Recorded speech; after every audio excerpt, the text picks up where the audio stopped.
وَلَقَدْ أَنزَلْنَا إِلَيْكَ آيَاتٍ بَيِّنَاتٍ۔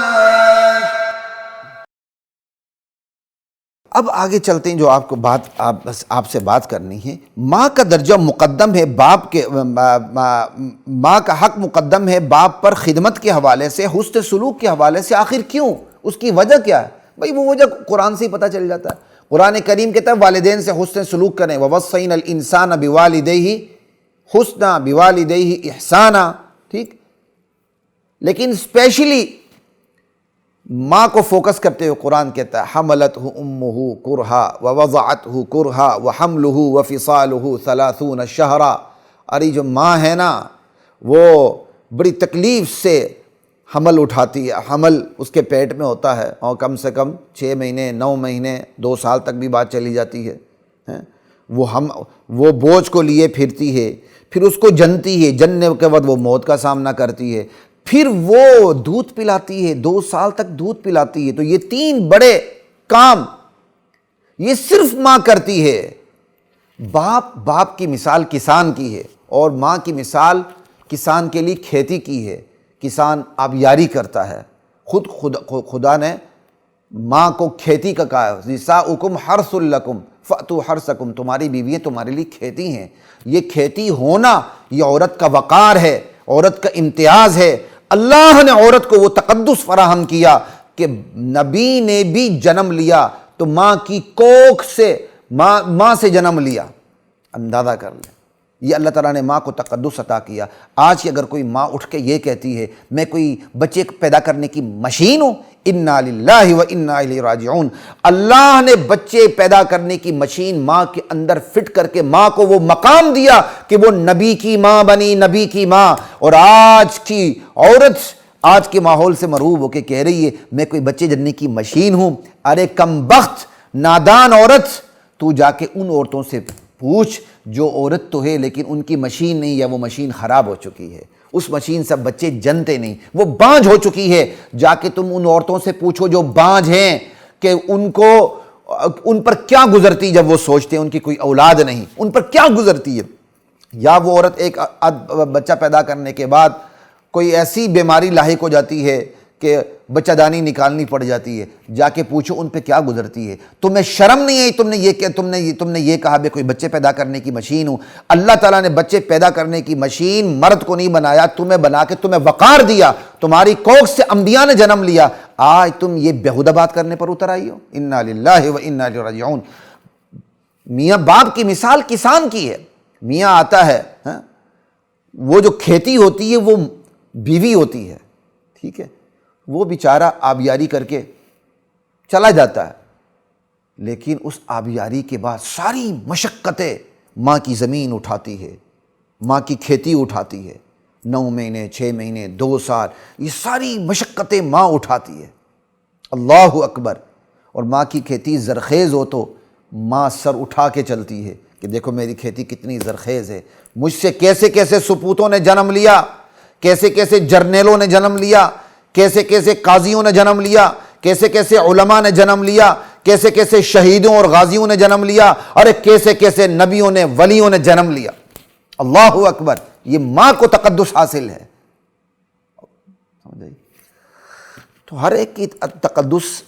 تو پہلی وجہ کیا ہے؟ وہ حمل اٹھاتی ہے، اور آج اس وجہ پر عورت خود ضرب لگا رہی ہے یہ کہتے ہوئے کہ میں کوئی بچے پیدا کرنے کی مشین ہوں۔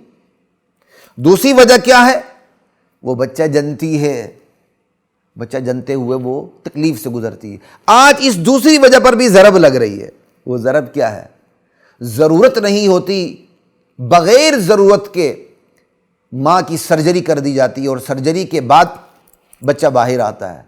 اس کا نتیجہ کیا نکلتا ہے کہ 1 2 3 بچے پیدا کرنے کے بعد ماں بچے کے پیدا کرنے کی صلاحیت سے محروم ہو جاتی ہے۔ بعید طور کہ صلاحیت تو ہوتی لیکن اس کی جان کو خطرہ ہوتا ہے، لہٰذا بچے بند کروا دیے جاتے ہیں۔ آج جان بوجھ کر بھی بغیر کسی ضرورت کے سرجری کروائی جاتی ہے۔ یہ بھی فیملی پلاننگ کا ایک حصہ ہے۔ یہ بھی کیا کہتے ہیں کم بچے پیدا کرنے کے منصوبے کا ایک حصہ ہے کہ بغیر ضرورت کے سرجری کی جائے۔ اس دوسری بات اس پر بھی جو بچے جنتے ہوئے جو تکلیف سے وہ ماں گزرتی ہے اس پر جو اجر ملتا ہے. اور تیسری وجہ پرورش، اس پر بھی ضرب لگ رہی ہے. آج ماں، بہت ساری مائیں اپنی اولاد کی پرورش کے لیے تیار نہیں ہیں. وہ ملازمت کے لیے تیار ہیں، خونخوار نگاہوں کا سامنا کرنے کے لیے تیار ہیں، بلکہ خونخوار ہاتھوں کا سامنا کرنے کے لیے تیار ہیں، بلکہ خونخوار کرداروں کا سامنا کرنے کے لیے تیار ہیں. اور خاوند سے کہتی میں تمہاری کوئی نوکر ہوں، میں تمہارے کپڑے دوں، تمہارے میں کپڑے استری کروں، اور باہر کی نوکری کرنے کے لیے وہ تیار ہوتی ہے. اپنا کام کرتے وہ ملازم لگتی ہے اور باہر کا کام لگتے وہ اس کے حقوق لگتے ہیں. آج اس تیسری وجہ پر بھی ضرب لگ رہی ہے. ماں کیا کہتے ہیں پرورش کے لیے تیار نہیں ہو رہی. ڈے کیئر سینٹر کھل چکے ہیں، ماں ملازمت کرتی ہے، بچے کو ڈے کیئر سینٹر میں پھینک کے چلی جاتی ہے. یا آج کل سرکاری آفیسز میں ہمارے ہائی کورٹ کے اندر جو عورتیں کام کرتی ہیں، لڑکیاں، ان کے بچوں کے لیے ڈے کیئر سینٹر ٹائپ کا بنایا گیا ہے. وہاں ان کے بچے ہوتے ہیں، وہ اپنے بچوں کے ساتھ وہاں بھی تھوڑی دیر بیٹھ جاتی ہیں. ٹھیک ہے نا. لا الہ الا اللہ. پھر وہ ماں کئی دفعہ وہ ہوم وائف کیا کہتے ہیں وائف ہوتی ہے، گھریلو خاتون ہوتی ہے، لیکن وہ اپنے بچے کو دودھ پلانے کا شوق نہیں رکھتی. وہ دوائیں استعمال کر کے اس کا دودھ جاری ہو سکتا ہے لیکن وہ نہیں پیتی، وہ دوائیں استعمال نہیں کرتی. کئیوں کو شوق ہی نہیں ہوتا، شاید کئیوں کو فکر پڑ جاتی کہ اس سے ہماری صحت گر جائے گی، حالانکہ ان کو پتہ ہی نہیں ہے کہ فطرت کے قوانین کے مطابق شریعت ہے، شریعت کے اصول پہ عمل کرنے سے صحت گرتی نہیں، صحت بڑھتی ہے. آج ماں دودھ پلانے کو تیار نہیں. ٹھیک ہے. اور بہت سی مائیں اپنے بچوں پر تشدد کرتی ہیں. صرف یہ تشدد یہ شوہر کی طرف نہ لے جائیں، مائیں اپنے بچوں پر تشدد کرتی ہیں. آنکھوں دیکھا مشاہدے ہیں دنیا کے اندر. لا الہ. پھر ماں بے دین ہوتی ہے، بے نمازی ہوتی ہے، باپ بھی بے دین ہوتا ہے، بے نمازی ہوتا ہے. لیکن چونکہ یہاں ماں کی بات ہو رہی تو میں یہ درجہ بدرجہ یہ اس لیے بات کر رہا ہوں کہ یہ تین وجوہات خدمت میں، چونکہ ماں مقدم ہے باپ پر، تو اللہ تعالیٰ نے یہ تین وجوہات بیان کی کہ یہ تین کام ایسے ہیں جس میں باپ ماں کے ساتھ شریک نہیں ہے. حمل، پیٹ میں حمل کو اٹھائے پھرنا، بچے کو جننا، پرورش کرنا، دودھ پلانا، اس کا پیشاب، اس کا پخانا، اس کی صفائی ستھرائی، اس کو آداب، یہ سارے کام جو اندر کی، اس میں باپ شریک نہیں ہے. ہاں تربیت میں باپ بھی شریک ہے، لیکن خاص قسم کی جو خدمت ہوتی ہے اس میں صرف ماں ہے. تو یہ تین کام ہیں. تو بس تین کاموں کی مناسبت سے آپ دیکھ لیں، امک ثم امک ثم امک، وہ تمہاری ماں حقدار، پھر تمہاری ماں، پھر تمہاری ماں. تین دفعہ آپ نے فرمایا. تو یہ قرآن کی آیت کے ساتھ یہ تین چیزیں کس طرح ملاپ ہوتی ہیں؟ تین کام وہ ہیں جس میں باپ شریک نہیں. تو اللہ کے نبی نے 3 مرتبہ فرمایا تمہاری ماں حقدار، تمہاری ماں حقدار، تمہارے حسن سلوک کی سب سے پہلے تمہاری ماں حقدار، باپ سے بھی پہلے.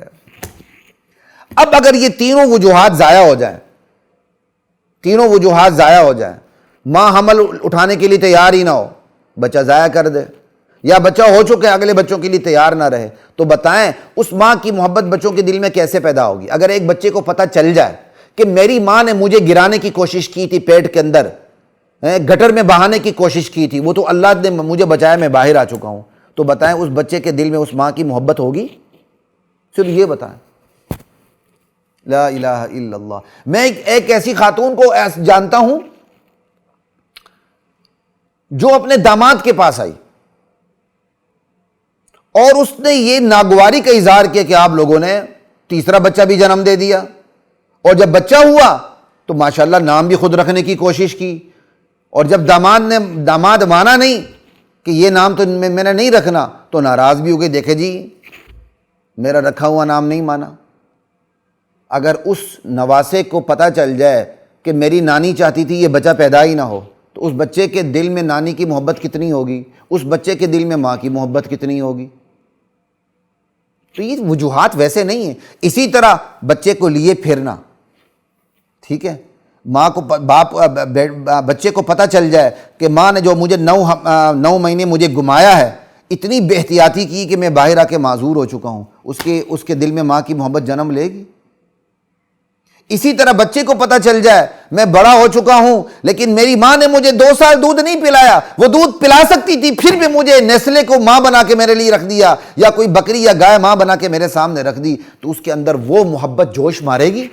اگر ماں کی ممتا نہیں ہے تو اس ممتا کی محبت بچے کے دل میں کیسے آئے گی؟ لا الہ الا اللہ. تو ان چیزوں پہ غور کیا کریں. یہ ویسے چیزیں مفت میں کیا کہتے ہیں قرآن بیان نہیں کرتا. تو بات بڑی لمبی ہو گئی، تو اسی پہ بات ختم کرتے ہیں. خدمت میں ماں مقدم ہے اور اطاعت میں باپ مقدم ہے. ماں مقدم ہے، اس کی وجوہات ہیں، وہ حمل اٹھاتی ہے، وہ بچہ جنتی ہے، وہ پرورش کرتی ہے.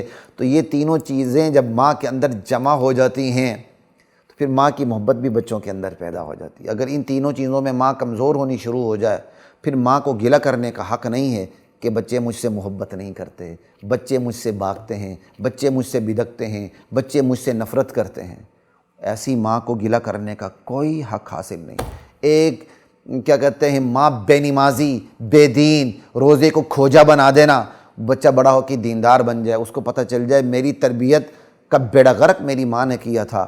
وہ شریعت کے اصول کو سامنے رکھتے ہوئے ماں کی عقلی طور پر تو خدمت کرے گا کیونکہ وہ دیندار ہے، لیکن دلی طور پہ، قلبی طور پہ کر سکے گا؟ ضرور سوچیے.